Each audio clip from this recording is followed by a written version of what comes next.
সুহৃদ বন্ধুরা, কথা দিয়েছিলাম কবি সুকান্তের প্রিয়তমেষু কবিতাটা আবৃত্তি করে শোনাব। আজকে সুযোগ হয়েছে, তাই আমার এই ক্ষুদ্র প্রয়াস। প্রিয়তমেষু, কবি সুকান্ত ভট্টাচার্য। অনেকে রক্তাক্ত পথ অতিক্রম করে আজ এখানে এসে থমকে দাঁড়িয়েছি স্বদেশের সীমানায়। ধূসর তিউনিসিয়া থেকে স্নিগ্ধ ইতালি থেকে বিপ্লবী ফ্রান্সে, নক্ষত্র নিয়ন্ত্রিত নিয়তির মতো দুর্নিবার অপরাহত রাইফেল হাতে। রক্তে রক্তে তরঙ্গিত জয় আর শক্তির দুর্বহ দম্প হাতে, এখনো অপরাজেয় রাইফেল। আজ সীমান্তের প্রহরী আমি।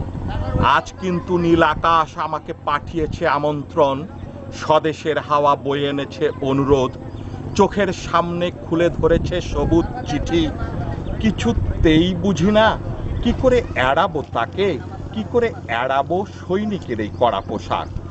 প্রতি মুহূর্তে শ্লথ হয়ে আসে হাতের রাইফেল, গা থেকে খসে পড়তে চায় সৈনিকের এই কড়া পোশাক। যুদ্ধ তো শেষ, মাঠে মাঠে প্রসারিত শান্তি, তারই শীতল হাওয়া এসে লাগছে চোখে। তোমাকে ভেবেছি কতদিন, কত শত্রুর পদক্ষেপ শোনার অবসরে, কত গোলা ফাটার মুহূর্তে, কতবার হৃদয় জ্বলেছে অনুশোচনার অঙ্গারে তোমার আর তোমাদের ভাবনায়।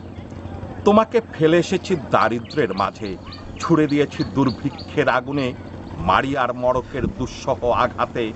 ফাঁকা আর বন্যায় তলিয়ে গেছে কিনা ভিটে জানি না, তাও তবুও তোমাকে লিখছি, আজ লিখছি আত্মম্ভর আশায়। জানি ঘরে ফেরার সময় হয়ে এসেছে, জানি আমার জন্য প্রতীক্ষা করে কেউ নেই।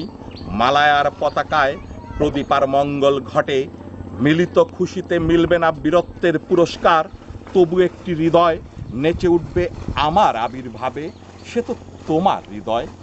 যুদ্ধ চাই না আর, যুদ্ধ তো থেমে গেছে, পদার্পণ করতে চায় না মন আর ইন্দোনেশিয়ায়। আর সামনে নয়, এবার পেছনে ফেরার পালা। পরের জন্য যুদ্ধ করেছি অনেক, এবার যুদ্ধ তোমার এবং আমার জন্যে।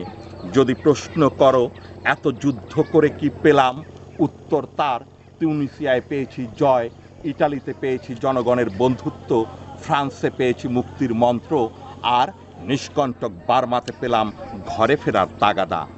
আমি যেন সেই বাতিওয়ালা যে প্রতি সন্ধেবেলায় রাজ পথে পথে বাতি জ্বালিয়ে ফেরে, অথচ যার নিজের ঘরেই নেই বাতি জ্বালাবার সামর্থ্য, নিজের ঘরেই যার জমে থাকে দুঃসহ অন্ধকার। ধন্যবাদ সবাইকে।